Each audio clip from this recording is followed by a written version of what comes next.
Hari Hare Krishna Hari Hari Hari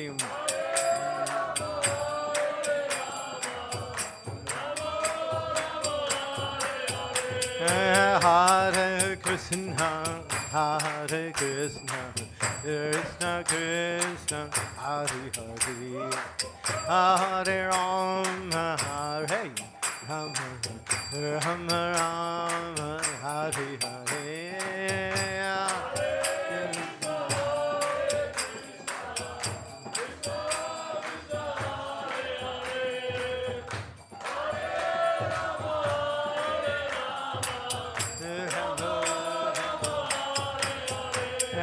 Hare Krishna, Hare Krishna, Krishna Krishna, Hare Hare, Hare Rama, Hare Rama, Rama Rama, Hare Hare.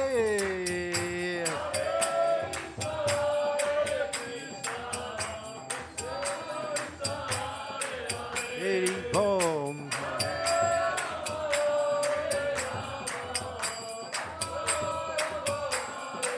Hare Krishna, Hare Krishna, Krishna Krishna, Hare Hare, Hare Rama, Hare Rama, Rama Rama, Hare Hare, Hare Krishna, Krishna, Nitai Gaur.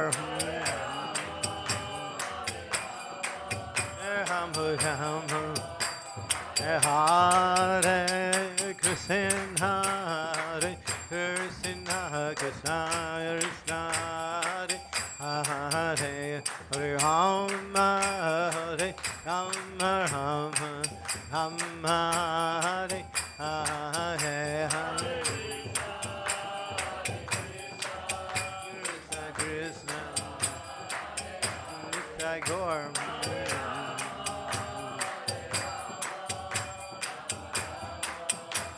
Nitai Gaur Hari Bol, Hari Bol, Hari Bol, Hari Bol.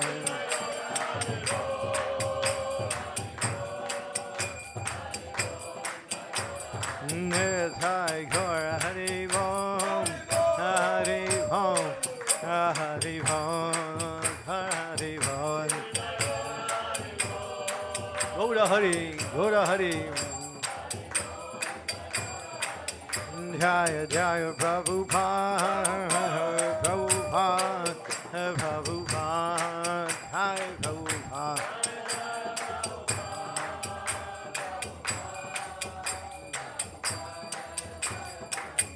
Jaya Jaya Prabhupada, Prabhupada, Prabhupada, Jaya Prabhupada.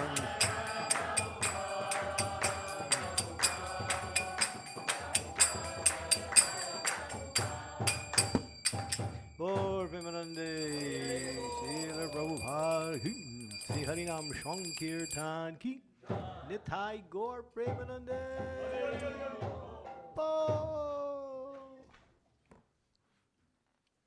Gaur Premanande. Gaur Premananda means the ecstatic bliss of love of God given by Lord Chaitanya. Gaur Premanande.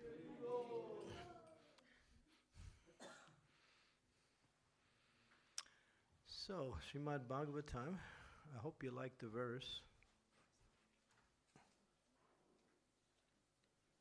I thought it would be a little change of pace, but I think it's fine, pretty good. Where's our yogini? Did she leave already? Sabina, she's gone? She's standing on her head somewhere? No. Huh? She's in the flower room. Okay. Tell her to bring her flowers to the room. The main room. Hey Yogini, you there?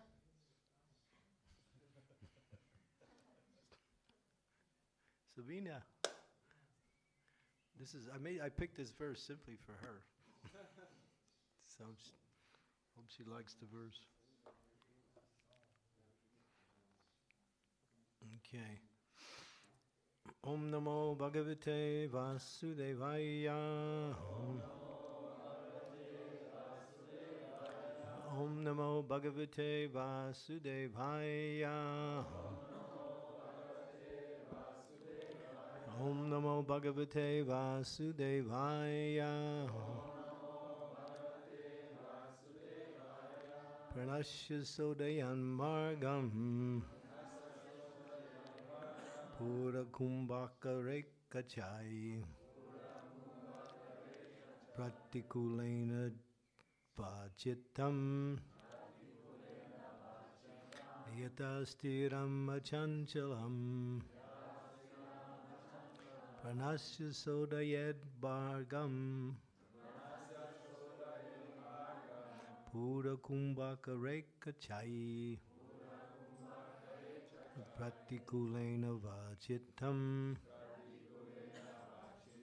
Yatastiram Achanchalam Pranasya Sodayan Margam Pura Kumbhaka Chekarai Pratikulena Vachitram Yatastiram Achanchalam.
Ladies.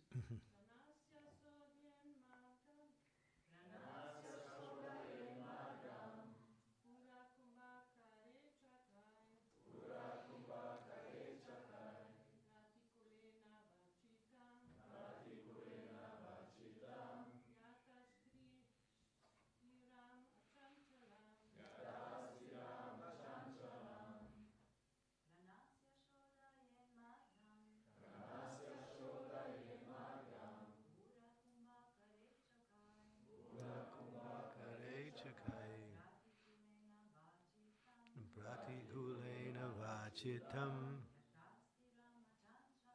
Yadhastiram Achanchalam.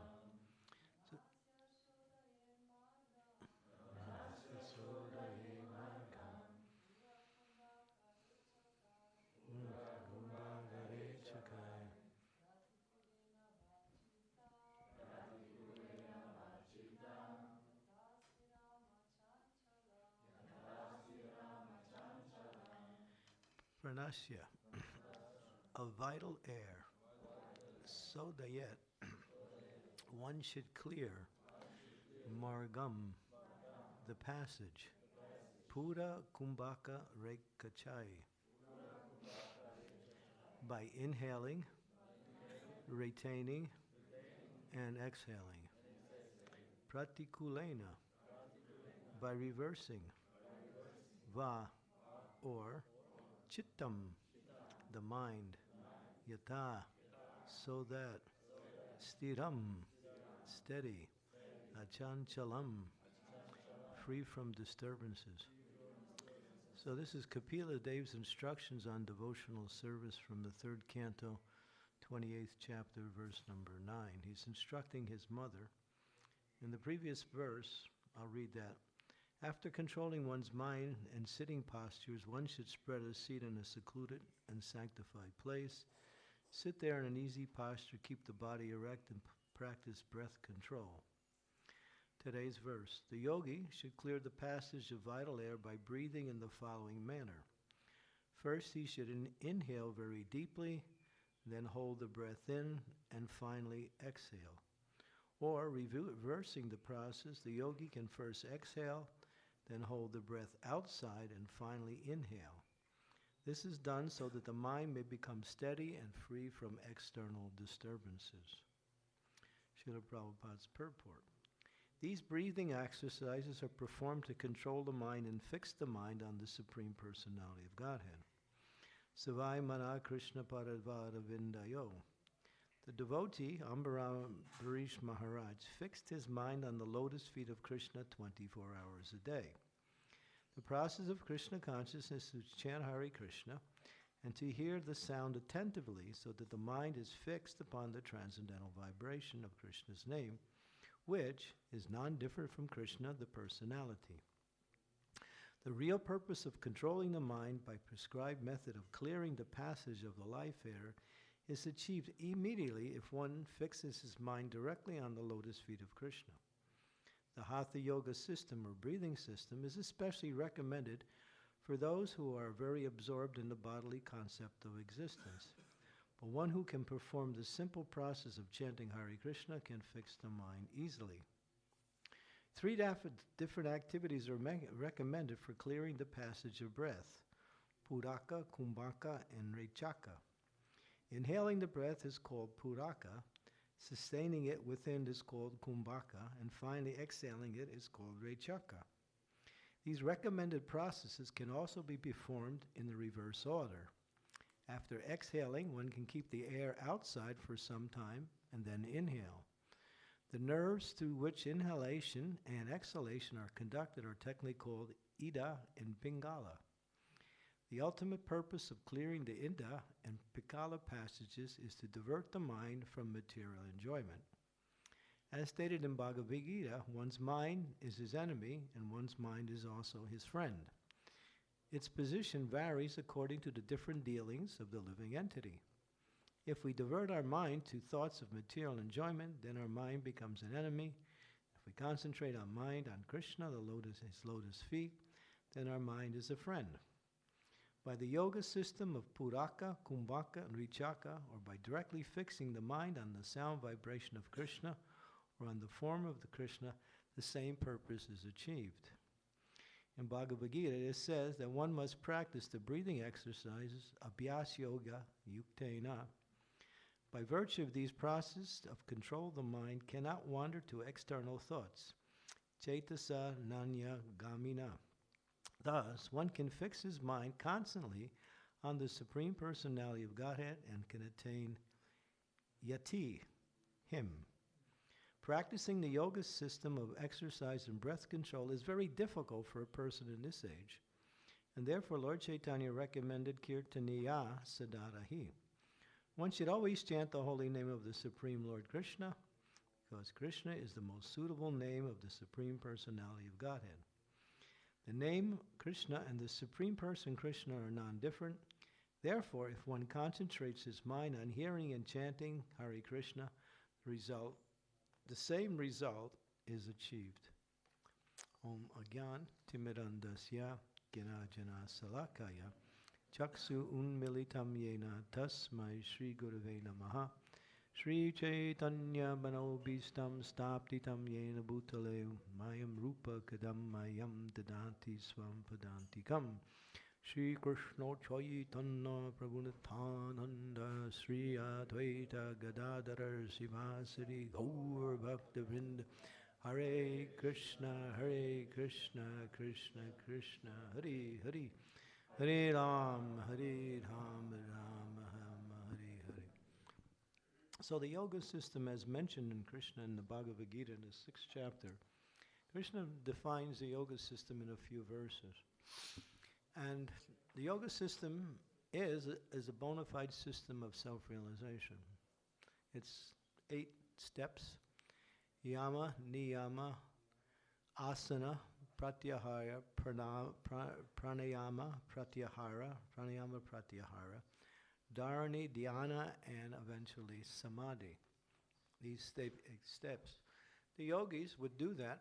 They would sit in a secluded place, free from all, what we say, external disturbances, spread some deer skin, face in the northern direction, put themselves in a proper posture, legs folded with the bottom of the feet touching the inside of the thighs, like that. And then very carefully practice the pranayama system in order to bring the mind under control. Then gradually through that pranayama system and through the process of asana, one gradually starts to control the mind and senses. And then through that process, one gradually directs the mind towards focusing on the Supreme Personality of Godhead by putting one's gaze on the tip of one's nose and meditating on the form within the mind. And that's a perfect system. The only problem is we can't do it in this age. Therefore, Chaitanya Mahaprabhu has come with a system that is, because in this age, manda sumanda mateo, manya bhaga upadritaha, that in this age, people are, this is spoken by Sutta Goswami in the first canto, Srimad Bhagavatam, people are not qualified in this age for spiritual practice. They're very much inclined to material activities such as making money and collecting a lot of material things, and expert at finding new ways to enjoy the senses.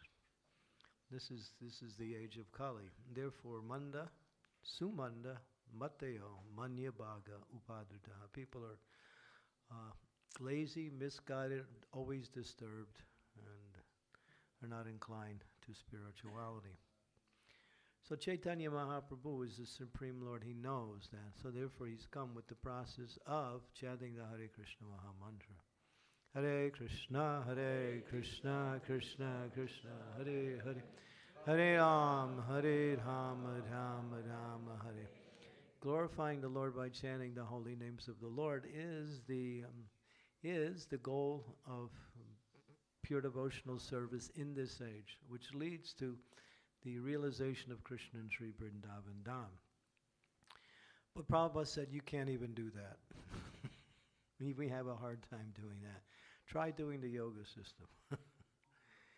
But there are some things within the yoga system that can be assisted in our practice of Hare Krishna. And therefore, pranayama is very much, can be used in devotional service to help control the mind. So here it's mentioned Puraka, Kumbhaka, Rechaka. That is, breathing in,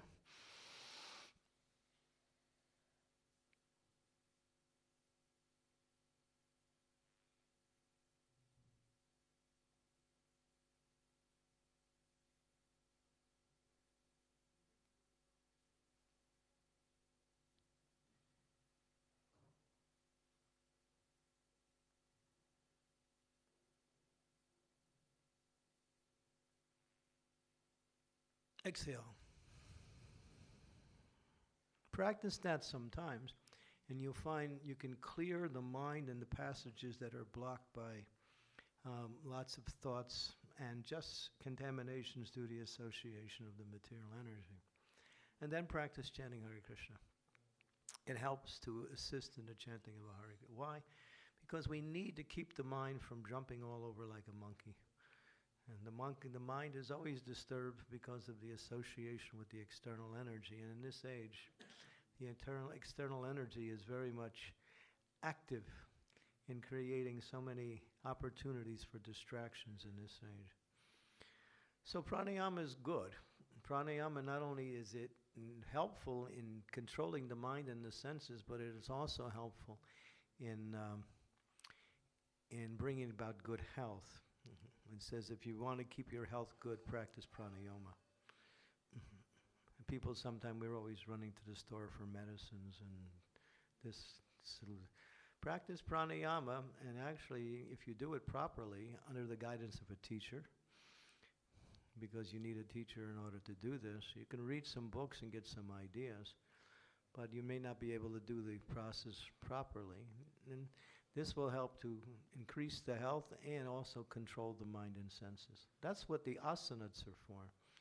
Asanas are helping to control the mind and senses, so one can focus one's consciousness on something. But the yoga system focuses on various things, or they try to devoid themselves of all thoughts, which is impossible to do. All they do is slow down the process of thoughts and bring it down to one or two thoughts. But if you can meditate on the Supreme Personality of Godhead, but in this age it's not possible because of the nature of the age. The people and the age itself are contrary to the yoga system.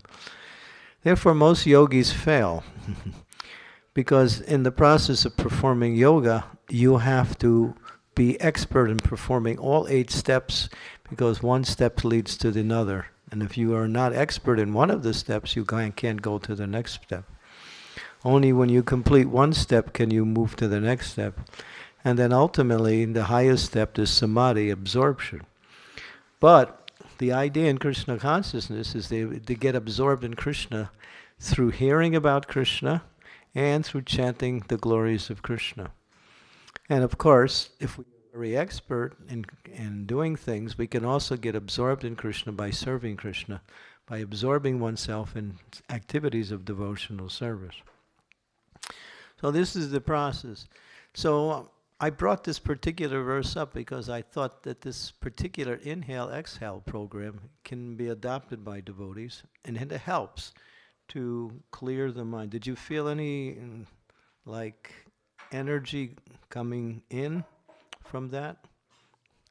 It actually brings in energy. Or you can do the opposite way, is you can exhale.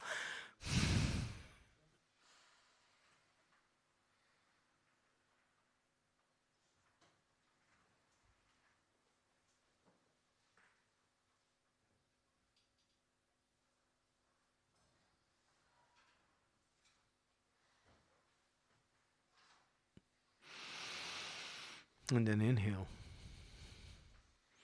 It helps. I think the devotees here are doing some yoga programs, right? Yeah. So these are things that are recommended. A lot of times, especially for devotees who have a very hard time controlling their mind, yoga it's not the end in itself, but it can assist one in the practice of mind and sense control. Because without controlling the mind and senses, there's no question of devotional service. We have to practice that mind and not be disturbed by the external environment, which is always giving us opportunities for distraction and disturbances. So one has to practice. And then once you practice these methods, you can also connect it to chanting of the Hare Krishna Mahamantra. There's one great saint in the Christian tradition who chants Hare Krishna, but she uses various types of techniques, and she uses the breathing exercise, and that is that when you chant Hare Krishna, you go Hare Krishna, Krishna Krishna, Krishna Hare Hare. You bring in Hare Ram, Ram Ram, Hare Hare. See, when the breath is aligned with all the bodily energies, then concentration is natural. If you're chanting Hare Krishna nicely, you will align your breath automatically because the holy name does it for you. But to get to that stage of perfect chanting, these other processes can assist us in devotional service. But the thing is, and this is where the danger is, if you think these other processes are the goal, then you'll be just a nice yogi that nobody will talk to, right?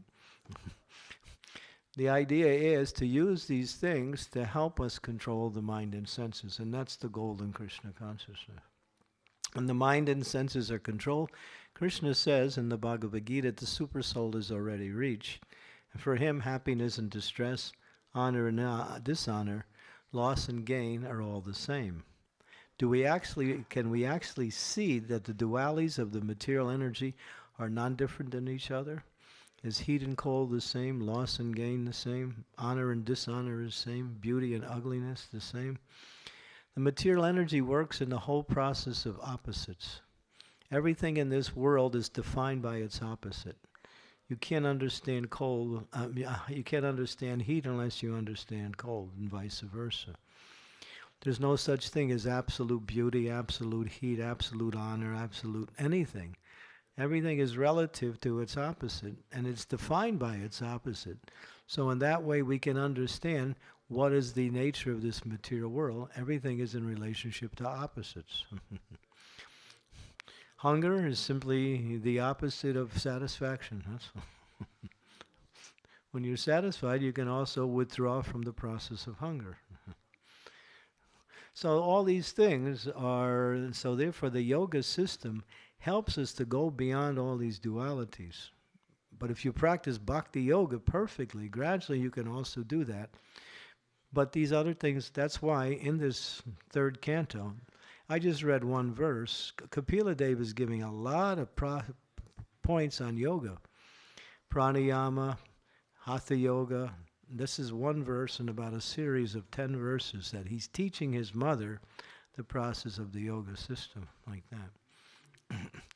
So it's in the Bhagavatam, but of course, the Acharyas, and especially Srila Prabhupada, helps us to understand what is the actual process in this age in relationship to these other processes. But these other processes work under ideal conditions and under done by persons who are very highly qualified. But no one's qualified in this age. Hardly anybody. We just went to, it was last weekend, they had Yoga Day in Zagreb. And the devotees went, and I was there. There was all these yogis from 3 different groups. And there was about, I don't know, 150, 200 yogis that came. They all had their mats. And they spread out on the big lawn in the middle of the city. And then the ambassador for America was there. The ambassador for India was there. And there's his assistants, and the ambassador of yoga in America was also doing yoga with all of them. So we were there, and we cooked prasadam and we did kirtan. And after we did kirtan, many of the yogis came up and said, "Hey, that was nice." Because it's a higher taste. You don't really get a higher taste simply going,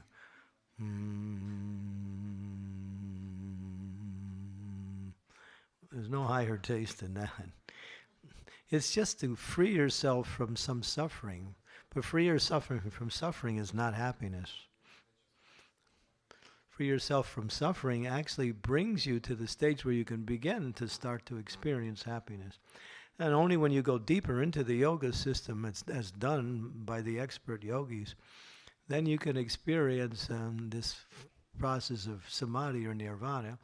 And one feels this joy within themselves and doesn't need any external thing. That's one's experiencing the soul completely, because the soul is by nature joyful. But you can't stay there because activity is necessary, and so you have to perform activity. So that's why we find most yogis who are expert in yoga, after a while they take up material, philanthropical work. They open up hospitals or sell products for health or do some kind of incense business. Because the nature of life is to perform activity, and activity is based on relationships, and relationships are usually the highest form.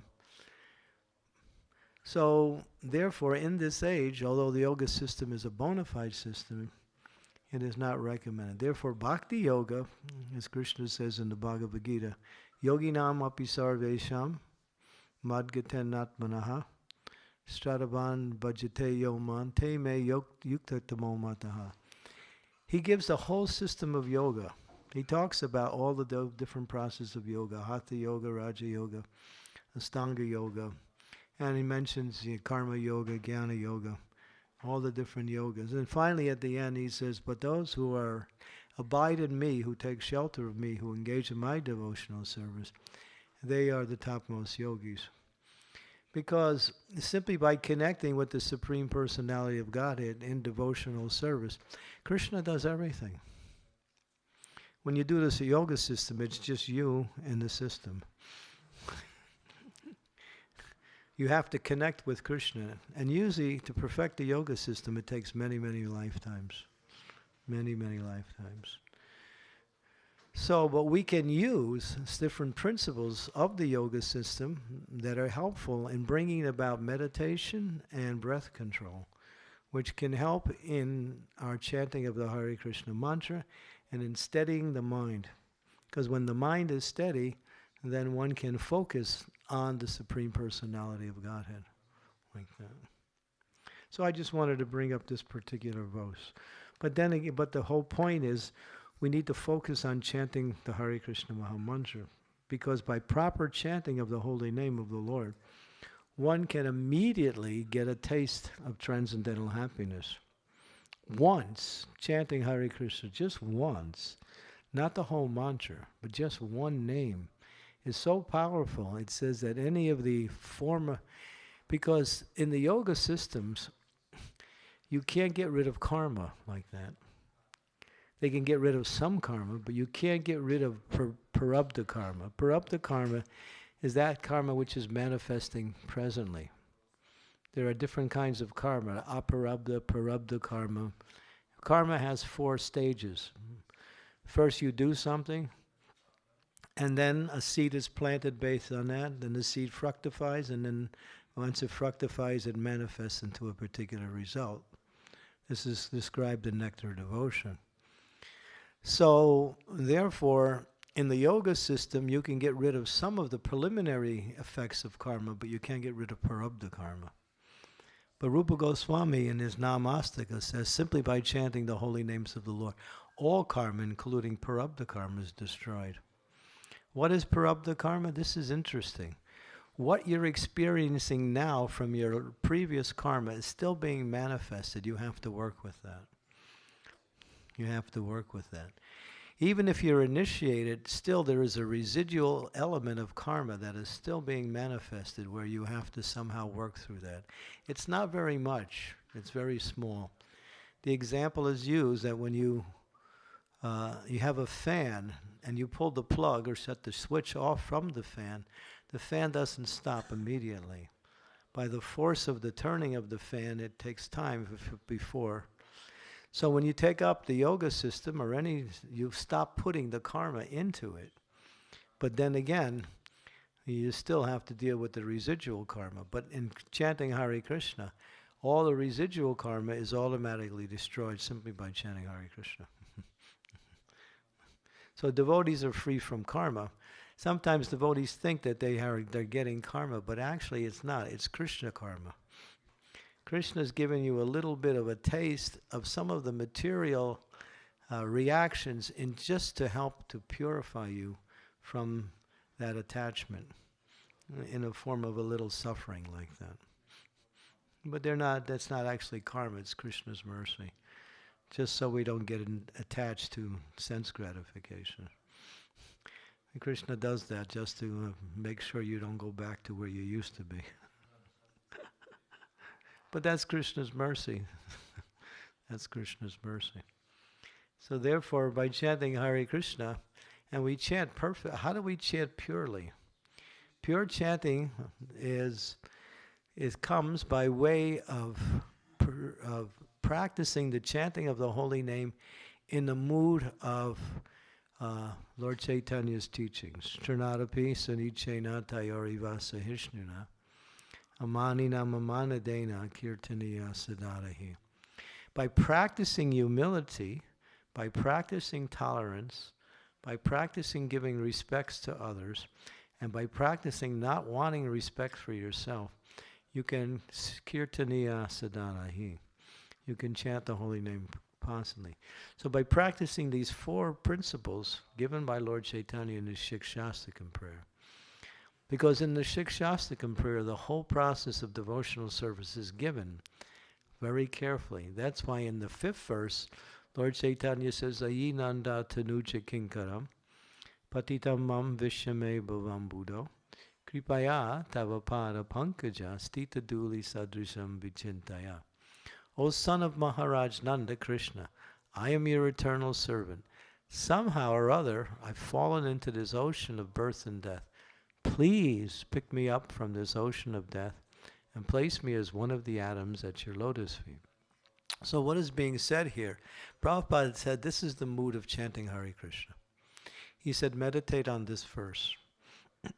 Because, my dear Lord, I'm your eternal servant. And you are so wonderful and so merciful. Now I'm in this world of birth and death. It's horrible here. Horrible. If you like it here, you're in illusion.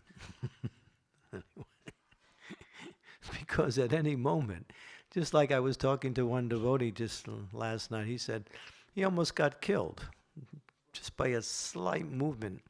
Krishna protected him. But just, at any time you can get smashed. This is the way this world is. It's not a nice place. That's why Bhaktisiddhanta Saraswati used to say, no place for a gentleman or a gentle lady. It's not a nice place. And you have to leave it anyway, even if you like it. So this material world, dukkhalayam asastratam anityasupam, it's mentioned over and over. It's a place of suffering. If you want to be happy in the jail, and you think, oh, the jail is nice. I got a nice cell. I get extra, Jell-O on special days,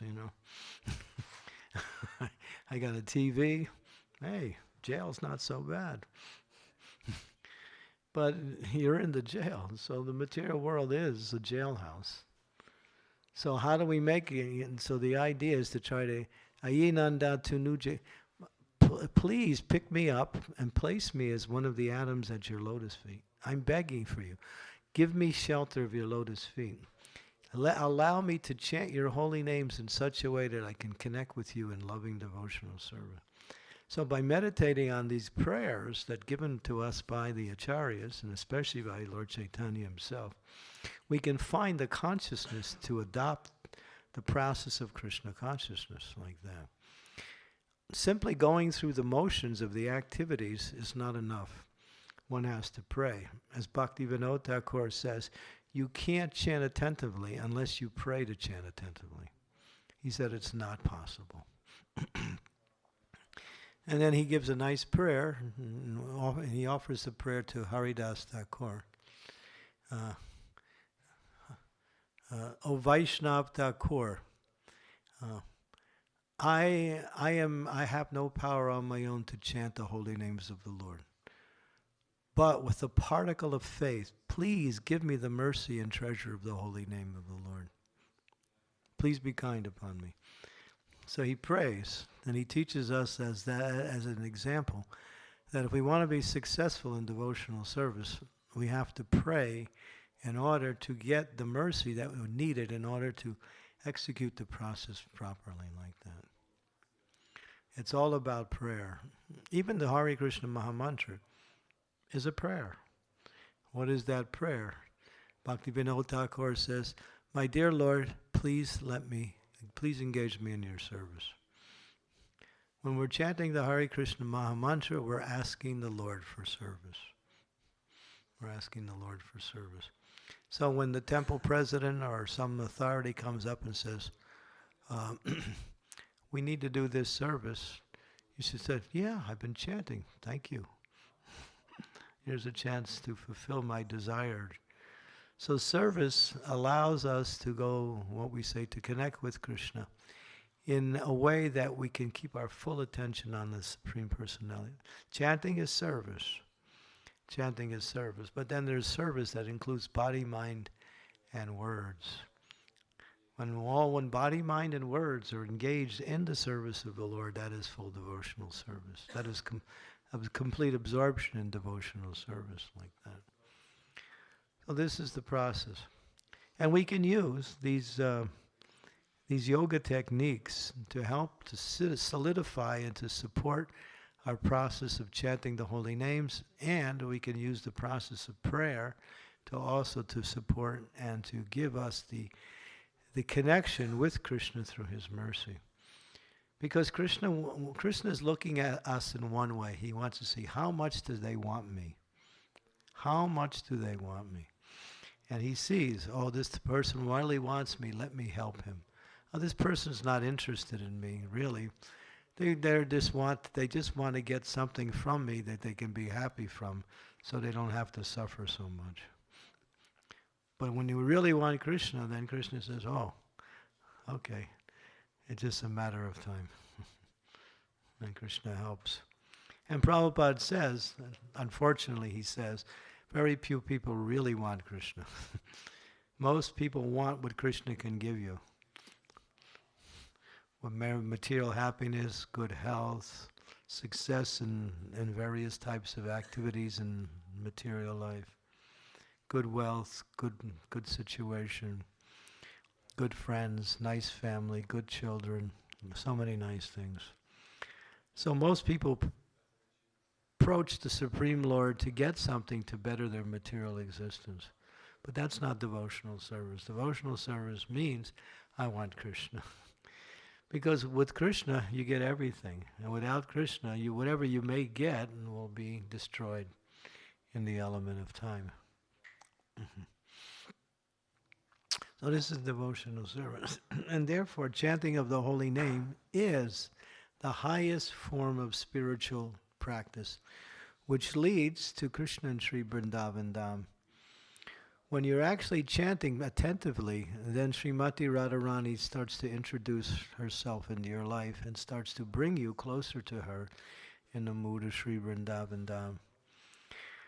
Your spiritual master gives you the instructions, Lord Nityananda gives you the mercy, and Chaitanya Mahaprabhu is giving you the process of chanting, and Srimati Radharani is inviting you to take part in Sri Vrindavan Dham. But the door to Vrindavan Dham has a handle only on the inside. You can't get in. You have to be let in. So when the residents of Vrindavan want you to come in, when they see that you're absorbed in devotional service, when you're chanting the holy names of the Lord and you're happy, enthusiastic to chant, despite the difficulties that come with chanting, and then the mercy of Vrindavan starts to manifest. And then if Radharani shows her kindness on you, as Srila Prabhupada writes in one prayer. This was the prayer when Prabhupada came over on the Jaladuta. He wrote two prayers. One is Markandeya Bhagavat Dharma, which is his expression of humility for the Lord to help him in his mission of spreading Krishna consciousness. The other one was a glorification of the Lord. And in that glorification, the first line he writes, Radharani Sukhi Habi. When Radharani is pleased with you, only then is your devotional service reached perfection. So we beg for the mercy of Srimati Radharani, who is the representative of she is Vrindavaneshwari. She controls the Vrindavan element and she controls Krishna. So when you get the favor of Srimati Radharani, and then you get the favor of Krishna automatically. It's automatic. It's simultaneously, practically, like that. So this is the process. We want to purify ourselves through this chanting of the holy names as much as possible, and work at that by applying this verse, Charnadapi Sanichena. It's not easy in this age to practice these four things: to be humble, to be tolerant, to be without personal pride, and to be without any desire for personal gain, and to give respects to everyone. It's not an easy thing. But this is the formula Lord Chaitanya has given. And Krishnadas Kaviraj Goswami in Chaitanya Charitamrita says, he says, take this principle of this verse, string it on the holy name of the Lord, and wear it as your ornament. He says when you practice this, then you become attractive in the eyes of both Krishna and in the activities of devotional service. So we have to practice that. And that's the practice, really. Practicing these four principles and praying to the Lord for His mercy. Otherwise, how can we make it in devotional service? This material energy is too powerful, especially in this age of Kali. It's very, very powerful. And distractions come from the external environment, and they also come from our own mind and senses. The distractions from the mind and senses are more stronger because they're more internal and they're right there with us. The mind is always telling us something different than devotional service. And it's like that all the time.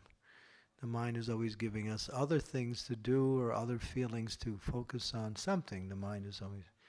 So learning how to direct that mind by chanting, keeping the mind focused on Krishna and devotional. And if you're doing a service, make that service the most important thing you're doing, whatever it is. If you're worshiping the deities, cleaning the floor, cooking, leading kirtan, giving a class, whatever you're doing, do it to the utmost of your ability at all times. When you put all your time, attention, energy, concentration into devotional service, that is samadhi. That is good as samadhi, because one is absorbed in Krishna. And service to Krishna is non-different than Krishna in the absolute sense. Okay, any questions, comments?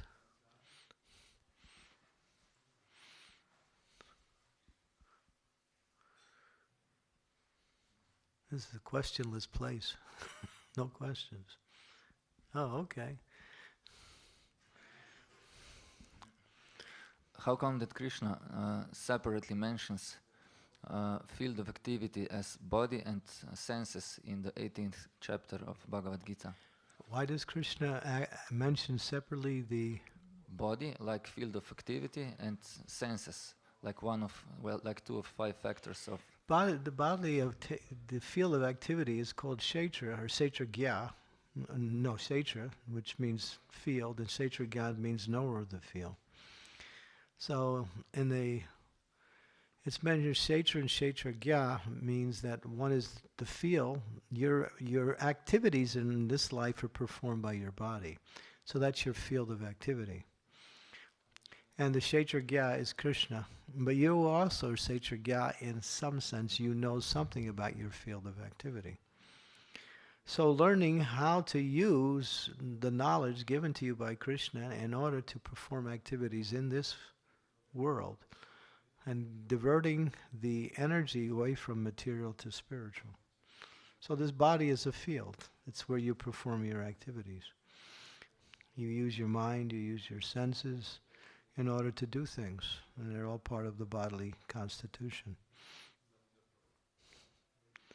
So it's your field of activities. That's mentioned. It's mentioned in the. What chapter is it?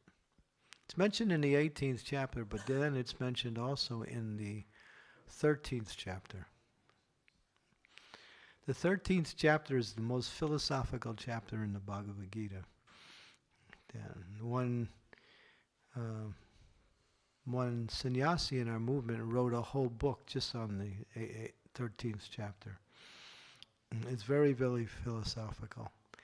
It's knowledge of this material energy and how it works, like that. And that's your place of residence. You live within the body. That's your field of existence, and that's how you perform all your activities with this body and mind, using the senses also. And we have 11 senses. 5 working senses. No. 5 knowledge-acquiring senses and 6 working senses. So altogether, we have 5 knowledge-acquiring, 5 working, and we have the 6th sense, which is the mind. So there's 11 senses altogether. So with those 11 senses, using the mind in this field of activity known as the body, you perform your activity. This first called kshetra, the field of your activity. Mm-hmm. It's just a description of how you do things, that's all. But you, the soul, are different. You don't touch, the soul never touches material energy, because matter and spirit cannot be amalgamated, cannot be put together. It could be side by side, but cannot be put into one. So spirit never touches matter, but spirit, because it's covered by matter, it starts to think that it's matter and acts in the form of matter, and that is called material consciousness. So when we come back to understanding we are spirit and we follow the process of bhakti, then we activate the soul, and then the soul becomes active. It's no longer as covered as it was by the material energy. And then it starts to control and direct itself away from the material energy towards the spiritual energy. And that's Krishna in the form of his deity, the form of the holy name, the form of scripture, in the form of prasadam.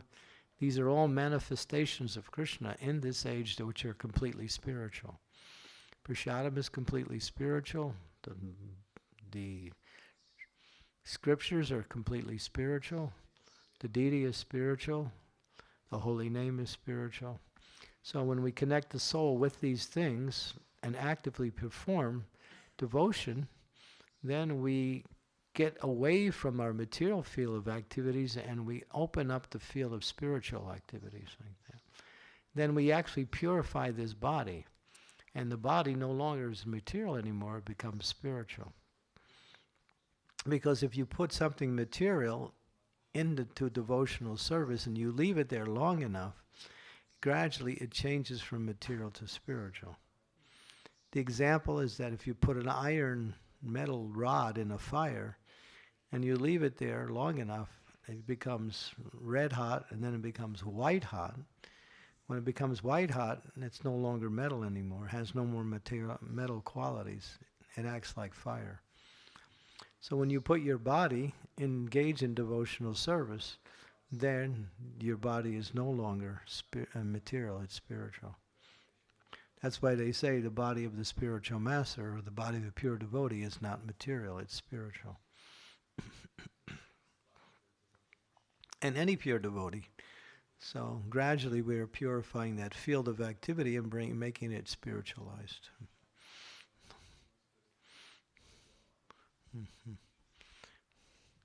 Yes, Sabina. Hare Krishna Maharaj, thank you very much for your lecture.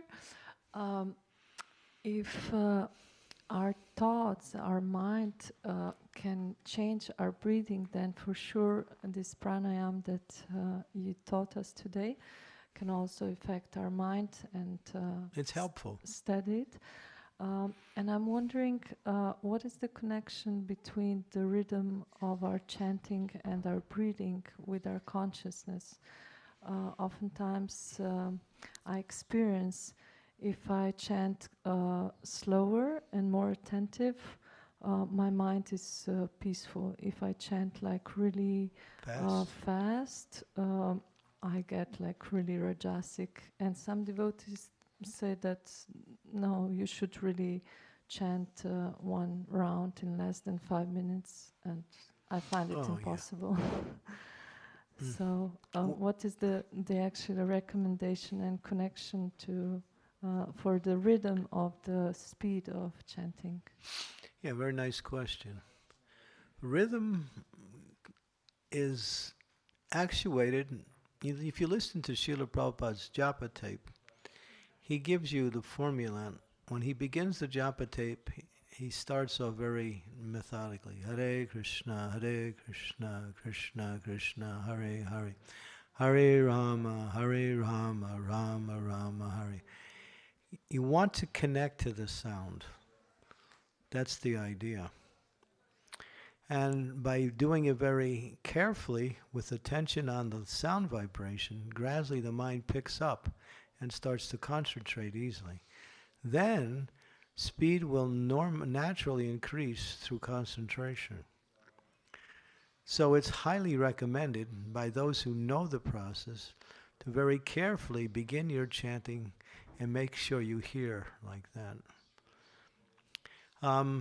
I was in Mayapur. I met one devotee, and he told me he was going through the villages in Mayapur and meeting some of these village people, and he was meeting some people who had some connection with Srila Bhakti Siddhanta through, either their relatives or even directly.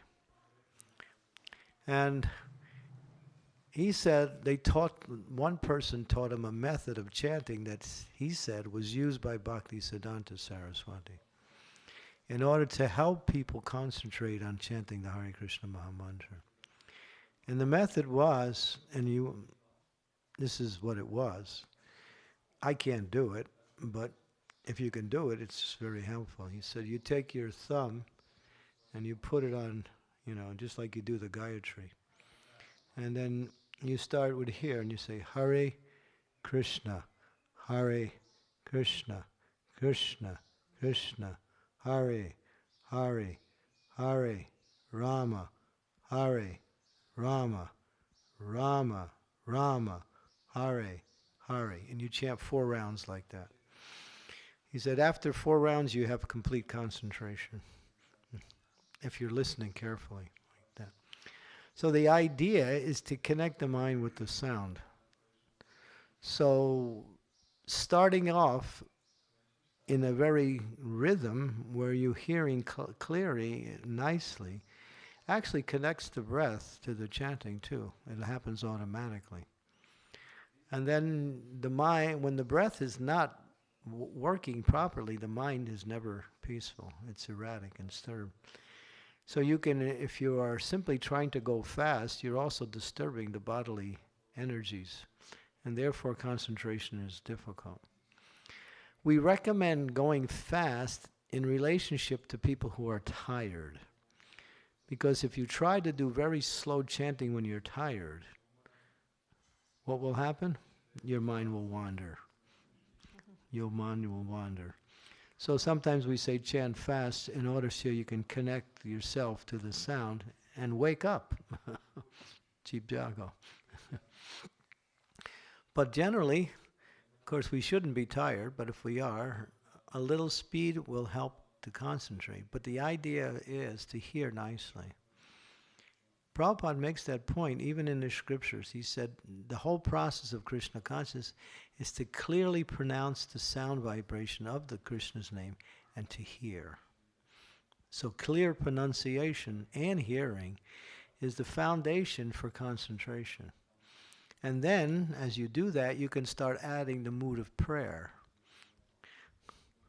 Then as that becomes, then you can start to add that mood of prayer into the chanting, and then you're actually within the sound vibration, but you're also in the mood of prayer at the same time. So I agree with you, wholeheartedly. Start off slowly and hear nicely. It's not beat the clock japa. One devotee I heard even chants so fast that the rhythm of the breathing is reminding to the fire breath, like Hare Krishna, like really. If he's hearing nicely, that's perfect. I know one devotee said he can do a round in 3 minutes. And I believe him. He's actually expert. And he's written books on it. And he teaches people how to chant. And chants 64 rounds every day. But you have to come up to that state. It's just, if you try to begin on that level. Like that. Thank you. Chanting is a process, and you have to apply your concentration on the sound. If you're not hearing, then you're not chanting properly. You have to hear. That's the whole thing. And speed generally comes with hearing. But if you put speed before hearing, forget it. You have to put hearing, and then there's no limit how fast you can go when you're hearing. It's not like you're actually trying to do it. It's actually comes automatically. The speed will start to increase automatically. But make sure the pronunciation is right. It's not like, Snicker, snicker, snicker, snicker, snicker, room, room, room, room, room, room, room, room, room, shh, shh, shh, shh.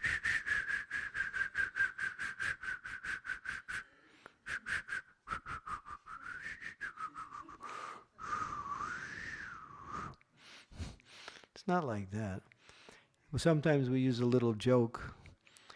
Devotees chanting like that, snicker, snicker, snicker, snicker, snicker, snicker, snicker, room, room, room, room, room, room. And he dies, and he wakes up, and there's two men there. He said, "Who are you?" "My name is Snicker, and here's his room. You've been chanting our name."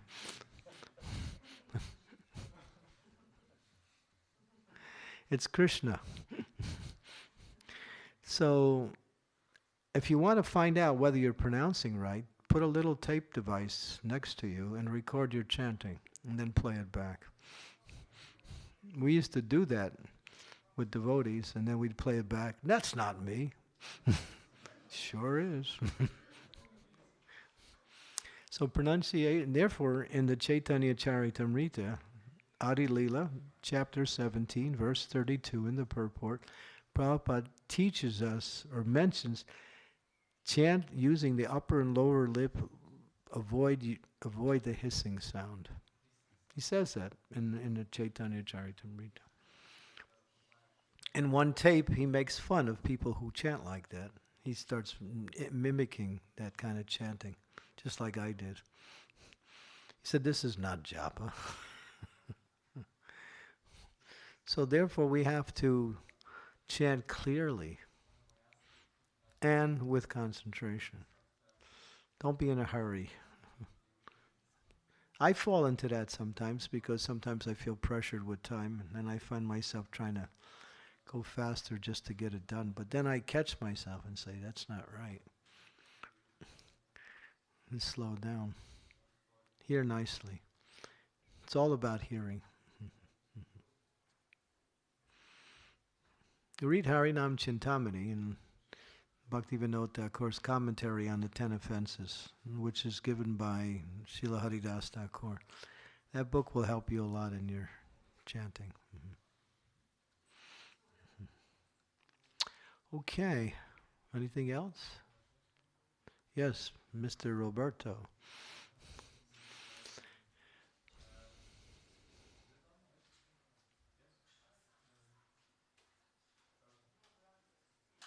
This is your question or his question?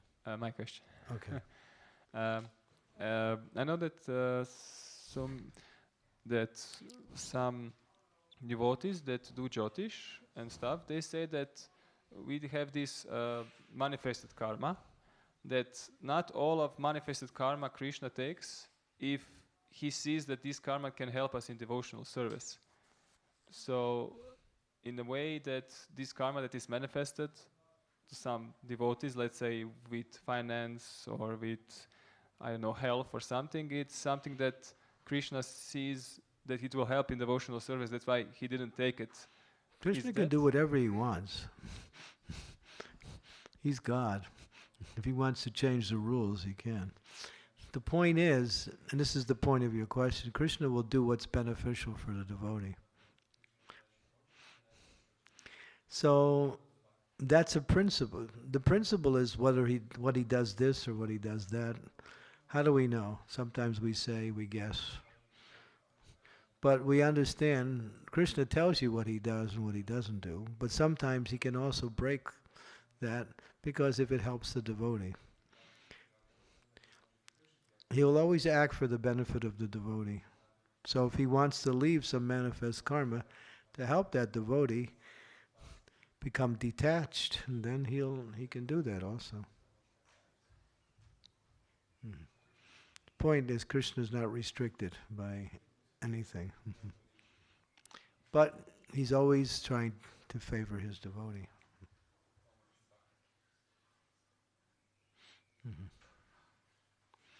Okay, thank you very much.